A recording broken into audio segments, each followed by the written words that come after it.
Ada cara untuk memudahkan bagi kita supaya didekatkan rizki, harta benda, rizki. Bagaimana caranya saat bermohon kepada Allah itu Allah cepat mengabulkan itu semua.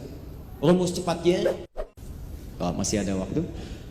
2. Cari dengan bahasa atau ungkapan yang menyentuh.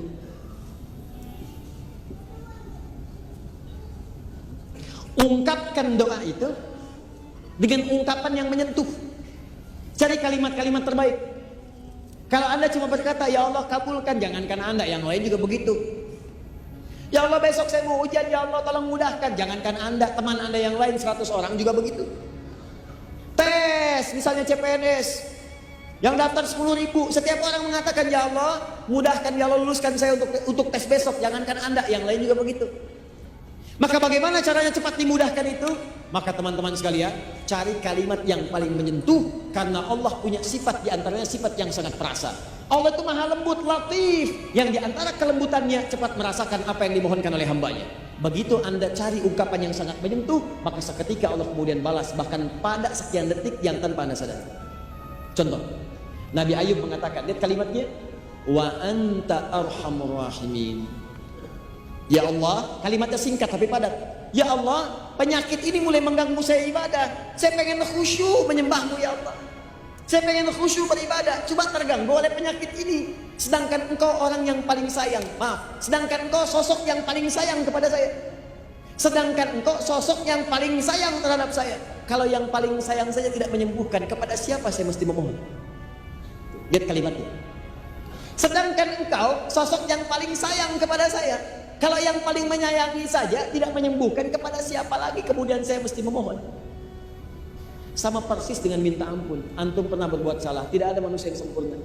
Kemarin keliru, pernah mencuri, pernah zina, pernah minum dan sebagainya. Tiba-tiba ingin taubat, cari kalimat yang menyentuh. Perhatikan lisan Nabi Isa ketika bermohon kepada Allah, memohonkan ampunan untuk umatnya. Ya Allah, mereka memang salah. Ya Allah, kesalahannya banyak ya Allah. Tapi kalau engkau ampuni, engkau lah yang punya sifat penyayang. Tapi sekalipun harus dihukum, mereka hambamu ya Allah. Antum punya anak antum nakal, merusak kehidupan rumah tangga, buruk pada antum. Tiba-tiba satu kali pengen minta maaf, dia gandeng seorang ustadz. Begitu datang di rumah antum, ustadznya bicara, Bu, ini memang banyak kesalahannya, mungkin sudah tidak terukur lagi Bu, tapi saya mohon pada ibu, kalau ibu maafkan, ibu kan punya sifat kasih sayang. Tapi kalaupun ibu mau marahi juga, ini anak ibu yang ibu lahirkan lewat rahim ibu. Ibu berikan asinya, ibu sayangi, sekarang dia mau kembali. Demi Allah saya katakan, begitu kalimat itu muncul, jangankan kata-kata kasar, tangisan yang pertama keluar. Anda aja manusia punya sifat kasih, apalagi Allah yang Maha Rahman dan Rahim. Begitu Anda mohon dengan kalimat-kalimat yang indah, maka turun jawaban pada saat itu. Ya Allah, hamba sadar hamba berbuat maksiat banyak. Hamba sadar dosanya ya Allah begitu berlimpah. Tapi hamba yakin engkau yang pernah berjanji akan mengampuni setiap hamba yang bertobat. Ya Allah, aku hambamu, aku ingin kembali. Kalau kepada yang menerima taubat saja tidak dikabulkan, kepada siapa lagi hamba mesti kembali? Begitu Anda sampaikan kalimat itu, seketika turun jawaban dari Allah Subhanahu wa taala. Nah, Nabi Ayub pernah menggunakan kaidah ini. Gunakan untuk ibadah, cari kata-kata yang menyentuh, maka apa jawabannya? Fastajabna. Menggunakan fa, harfu atfin rabitin baina syai'aini bila hudud. Huruf yang merangkai dua peristiwa tanpa jeda. Peristiwa pertama berdoa, peristiwa kedua mengabulkan. Antara doa dengan mengabulkan tanpa jeda. Begitu selesai doa, dikabulkan. Ini dia rahasianya. Cepat-cepat terakhir, Nabi Zakaria, beliau diuji setelah berumah tangga, tidak punya keturunan, divonis oleh medis, gak mungkin, istrinya monofos dan mandul, maaf. Apa yang dikerjakan? Beliau bermohon. Apa permohonannya? Nih, satu, cari kata-kata yang menyentuh tadi. Maka buka Quran surah 19 ayat 3 sampai dengan 15. Kata beliau, ya Allah, saya itu selalu bermohon kepadamu tanpa putus asa. Dari mulai menikah sampai rambut beruban, fisik sudah letih, gak pernah putus asa. Saya yakin kau pasti kabulkan. Kalau sampai beruban juga belum dikabulkan, sampai kapanpun saya akan minta, saya mohon dan tidak putus asa. Dua, wa kanu yusari'una fil khairat. Cepat berbuat baik, diniatkan ibadah kepada Allah Subhanahu wa taala. Maka kalau Anda punya kesulitan yang sama, cepat lakukan itu, mohonkan kepada Allah dan kerjakan untuk niat ibadah kepada Allah Subhanahu wa taala. Jelas? Baik, saya tutup terakhir. Ini sudah Ini sudah. Ini yang ini. Ini spesial. Saya akhiri. Bagian terakhir, ada cara untuk memudahkan bagi kita supaya didekatkan rizki. Rizki itu sifatnya luas. Pengetahuan, rizki. Ketenangan, rizki. Termasuk keturunan, rizki. Harta benda, rizki. Bagaimana caranya saat bermohon kepada Allah itu, Allah cepat mengabulkan itu semua. Rumus cepatnya, buka Quran surah ketiga Ali Imran ayat 35 sampai 37. Kalau orang tua menyiapkan ini dari awal, bahkan maka anak yang akan dijamin mudah rezekinya oleh Allah dari sisi yang orang tuanya tidak menduganya. Cara pertama, tahan baik-baik. Idh qalat imra'atu Imran rabbi inni nadartu laka fi ma fi batni muharrara fataqabbal minni. Cara pertama, antum mesti bernazar kepada Allah untuk memperbaiki diri. Berjanji, ya Allah, mulai saat ini hamba ingin menjadi hamba yang baik dalam pandangan-Mu. Mohon bimbing hamba. Jadi pertama yang antum harus kerjakan, tepikan dulu hal yang buruk, taubat dari maksiat, jauhi maksiat. Kalau ingin semua dimudahkan oleh Allah dan doa cepat diijabah, apapun yang dimintakan seketika. Bahkan hebatnya, belum minta sudah dipenuhi. Ada orang-orang yang belum bermohon langsung dikabulkan oleh Allah. Dia belum bermunajat, besoknya tiba-tiba maaf akan bekerja, orang macet, dia mudah. Tiba-tiba rizkinya datang dari sisi yang tidak dia duga. Mau belanja makanan, makanan datang ke rumahnya. Pengen beli buah, orang ada yang ngantarkan. Belum dikerjakan, jawaban datang. Cara pertama, bagaimana cara mendapatkan itu semua? Pertama, bahasa Qur'annya, antum perbaiki diri dulu. Tobat. Tobat. Bahkan bahasa Qur'annya, kalau seorang ibu, ya Allah saya bernazar, anak ini saya siapkan jadi anak baik. Siapkan. Kalau kembali kepada kita, janji kepada Allah, ya Allah saya tobat, ya Allah. Saya berjanji akan menghilangkan segala hal yang engkau anggap buruk. Saya akan berusaha. Pertama, tobat. Dua, tahan. Wa inni sammaituha Maryam wa inni u'idzuha bika wa dzurriyyataha minasyaitonir rajim. Masih kaidah tobat, tinggalkan kemudian bujuk rayu setan, jauhi perbuatan maksiat. Yang paling indah, ini bagian keduanya. Perhatikan baik-baik. Yang kedua, siapkan diri untuk berbenah, untuk meningkatkan ibadah kepada Allah Subhanahu wa taala dengan meningkatkan level yang tidak biasa. Tahan. Level yang tidak biasa. Contoh. Orang siangnya makan, antum puasa. Orang puasa Senin, antum tambah Kamis. Orang Senin Kamis, antum ayamul bid. Orang ayamul bid, antum puasa Daud, bisa. Orang puasa Daud sudah nggak ada lagi. Dia Daud, saya Sulaiman. Oh, nggak bisa. Nah, ini udah ngaco. Pokoknya intinya, setiap ada peluang meningkatkan yang lebih baik, antum ambil level yang lebih tinggi. Malam orang tidur, antum tahajud. Orang 2 rakaat, 4 rakaat. Orang 4, antum 6. Orang 6, antum 8. Orang 8, antum 10. Tambah witir 1. Ingin tingkatkan lagi, silahkan, gak ada batas. Kata Nabi, sepanjang mendekat kepada fajar. Tingkatkan, tingkatkan, tingkatkan. Begitu antum lakukan semua itu, apa yang terjadi? Maryam pernah disiapkan oleh ibundanya. Orang ibadah biasa di tempat biasa, di rumah. Maryam beda, langsung dibikinkan mihrab. Mihrab. Orang di tempat biasa, Maryam dibuatkan mihrab. Orang tahu dengan kalangan biasa, beliau mencari guru terbaik namanya Nabi Zakaria. Jadi bukan cara yang biasa. Orang cuma belajar dengan orang biasa, ini dicari orang yang paling bagus, Nabi Zakaria. Orang belajar di tempat biasa, ini dibikinkan tempat namanya mihrab, spesial mendekat kepada Allah. Begitu dikerjakan semua itu, apa yang terjadi? Lihat ayat 37 ini. Ayat 37 surah ketiga paling kiri sebelah bawah.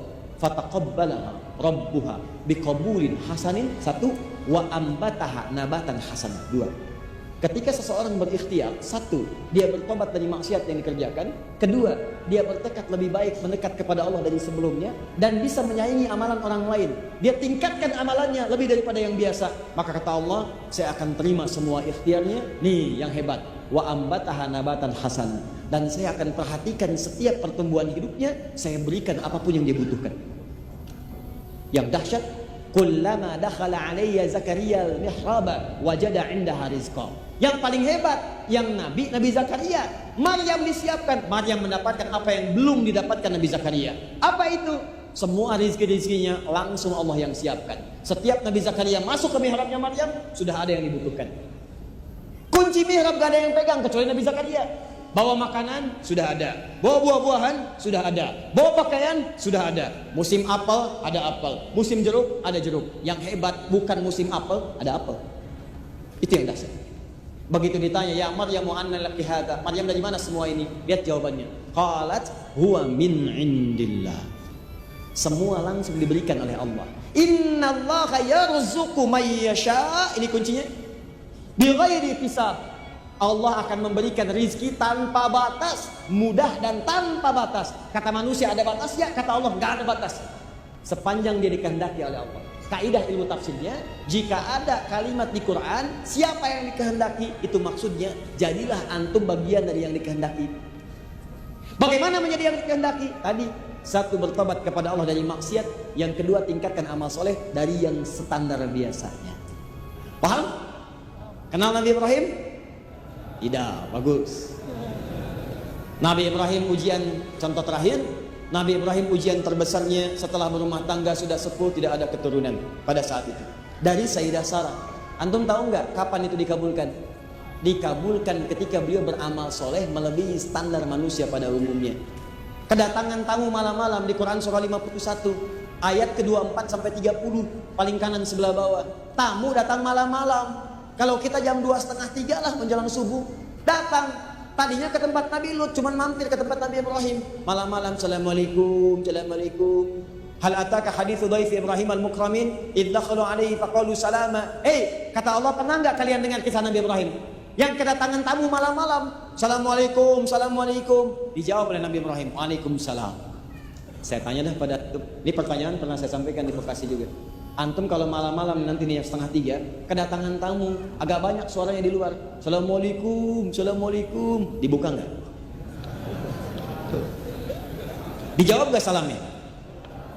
Enggak. Tuh, ini yang bahaya. Menyampaikan salam hukumnya sunnah, tapi menjawab tuh wajib. Perkara antum mau buka atau enggak urusan antum, tapi minimal antum jawab. Assalamualaikum, waalaikumsalam. Waalaikum, waalaikumsalam. Waalaikumsalam. Buka dong. Enggak. Siapa di luar? Sate 200 tusuk. Begitu dibuka oleh Nabi Ibrahim, kaum mungkarun, ini orang asing, bukan penduduk sini. Kalau bukan penduduk sini berarti perjalanan jauh, capek, lelah. Gak boleh saya banyak tanya, saya hormati tamu, maka dimuliakan tamu itu. Silahkan masuk, duduk aja. Faragha ila ahli, yarhamukallah. Maka beliau pergi ke istrinya Sayyidah Sarah. Pertanyaannya begini, kalau bahasa kita, Ma, ada menu terbaik apa untuk menjamu tamu kita di malam ini? 2:30 datang, pasti dijamu. Apa kata istrinya? Kita nggak punya stok makanan. Maka apa yang terjadi? Faja'a bi'idlin samin. Maka beliau melihat ada bagian dari anak sapi lembu di ternaknya, diambil, disembelih dulu malam hari, bikin gulai untuk menjamu tamu malam hari. Petiwa kemudian faragha ila ahli faja'a bin samin faqarabahu ilaihim. Dibawa gulai dihidangkan kepada tamunya. Allahu akbar. Begitu dihidangkan, qala ala ta'kulun, dilihat tamunya. Ternyata tamunya enggak nyentuh makanan itu, cuma ngeliatin aja. Dilihatlah oleh Nabi Ibrahim secara terperinci semuanya. Begitu dilihat dari ujung kepala sampai ujung kaki, kakinya tak napak ke lantai. Ini tamu antum malam-malam 2:30 dikasih hidangan. Tiba-tiba kemudian hidangannya sudah disampaikan, antum duduk di dekatnya, nggak dimakan, dilihat aja begini. Begitu dilihat kakinya nggak napak ke lantai. Pertanyaan saya, udah rambutnya panjang, jubahnya putih, ya napak nggak ke lantai, di dekat antum duduknya. Pertanyaan saya, bagaimana suasana antum pada saat itu? Apa yang antum lakukan? Jangan bilang lari, sudah nggak sempet. Udah nggak sempet. Makanya bahasa Qurannya fa'aujasa minhum khifah. Maka beliau mulai merasa takut yang sudah nggak bisa mengelak, namanya aujas. Takut tapi udah nggak bisa menghindar. Mau menghindar bagaimana? Makhluknya di sini semua. Ya. Maka ketika seperti itulah kemudian orang-orang itu berkata, qalu la takhaf wa basyaruhu bi ghulamin alim. Mereka berkata, kamu nggak usah takut Ibrahim, kami malaikat yang sedang menyamar. Kami sebenarnya pengen datang ke tempatnya Lut, tugas untuk menghancurkan umatnya Lut yang durhaka kepada Allah. Tapi kami mampir ke sini atas perintah Allah. Ternyata engkau muliakan kami luar biasa. Jadi mampir tengah dini hari, masih dimuliakan. Begitu dimuliakan itu kata malaikat, kamu jangan takut, kami datang membawa kabar gembira. Karena amalanmu ini, maka Allah berikan kabar gembira, istrimu akan mengandung, melahirkan seorang anak yang cerdas. Yang dimaksudkan bukan Hajar, Sarah alaihissalam. Nah, Sayyidah Sarah itu mendengar kalimat itu, kedengaran di balik biliknya terdengar. Kan kalau rumah-rumah tempo dulu gak seperti sekarang. Begitu terdengar akan punya anak mengandung, padahal beliau itu sudah sepuh, sudah monopos, divonis dan mandul, maaf. Apa yang terjadi? Allahu Akbar. Tiba-tiba setelah kalimatnya fabasyaruhu bi gulamin alim fa aqbalat imra'atuhu fi saratin fasakkat wajhaha wa qalat ajuzun aqim. Tiba-tiba keluar dari tempat beliau mendengar itu mengatakan sambil menepuk pipinya, apakah yang seperti ini masih mungkin punya keturunan? Jadi beliau seakan tak percaya, mungkin gak begini punya keturunan? Ini udah sepuh, udah begini, divonis mandul, divonis monopos, apa mungkin masih punya keturunan? Apa jawabannya? Qalu kadzalika qala rabbuk innahu huwal hakimul alim. Hei, yang berkehendak kan bukan manusia, yang berkehendak Tuhanmu yang punya pemberian tanpa batas. Jangankan seperti kamu, yang lebih dari kamu pun kalau Allah berkehendak jadi. Maka mereka katakan Allah yang maha tahu dan maha bijak untuk memberikan apa yang terbaik untukmu. Perhatikan baik-baik. Malam-malam mengerjakan perbuatan yang tidak biasa, maka Allah jawab dengan jawaban yang tidak biasa. Perempuan yang divonis mustahil punya keturunan, maka jadilah dia kerjakan itu semua. Tuh. Saya pernah sampaikan beberapa bagian dari ini pada teman-teman, dan saya katakan jangan lakukan karena siapapun, lakukan karena Allah. Kamu bikin mihrab, kamu salat di situ, malam tahajud, suaminya pimpin jadi imam, istrinya di belakang, mohon betul kepada Allah. Mintakan kepada Allah. Setelah 1 tahun, 2 tahun, 3 tahun, 4 tahun, 5 tahun, 6 tahun, 7 tahun, 8 tahun divonis oleh medis, susah dapat keturunan. Begitu mengerjakan semua ini karena Allah, apa yang terjadi? Tiba-tiba handphone itu berdering. Masuklah kemudian, Ustaz, si fulan sudah mengandung. Ustaz, si fulana sudah mengandung. Allahu Akbar, alhamdulillah. Terus dia fotokan tempat mihrabnya, suaminya, istrinya, tempatnya. Sesuatu yang sangat indah. Maka antum bisa coba, karena Allah sudah berjanji. Urusan rizki ada jawabannya, urusan ilmu ada jawabannya, urusan keturunan ada jawabannya. Silahkan antum coba, bedakan rasanya, rasakan bedanya, dan pasti akan terasa bedanya. Akan lain teman-teman sekalian. Siap mencoba insya Allah? Baik. Jadi kalau anda tidak mampu berlomba dengan orang soleh untuk meningkatkan ketakwaan, maka berlombalah dengan para pendosa untuk bertobat dan memohon ampun kepada Allah Subhanahu wa taala. Malam ini kita tuntaskan materi kita dan kita anggap selesai cara kita bermohon kepada Allah. Tinggal bagaimana kita menyiapkan diri kita. Siap bertobat insya Allah? Ya, ini sudah ya, kita tidak tahu kapan kita wafat. Malam ini, detik ini pulang, antum istighfar, perbaiki hidup, jadi lebih dekat kepada Allah. Apa yang pernah salah, tinggalkan dan berubah. Kemudian yang kedua, tingkatkan berubah untuk mendekat kepada Allah dengan amal soleh. Yuk, sholat berjamaah. Besok siapkan mau jamaah di mana? Dari mulai subuh. Kemudian besok siapkan mau baca Quran berapa ayat, menghafal berapa ayat. Yang punya kelebihan untuk infak, walaupun cuma 500 rupiah, 1000 rupiah gak apa-apa. 500 rupiah jaga supaya orang gak tahu. Kalau bisa bunyinya pun jangan sampai kedengaran. Begitu ada, pelan-pelan masukkan. Walaupun cuma 500. Paham ya?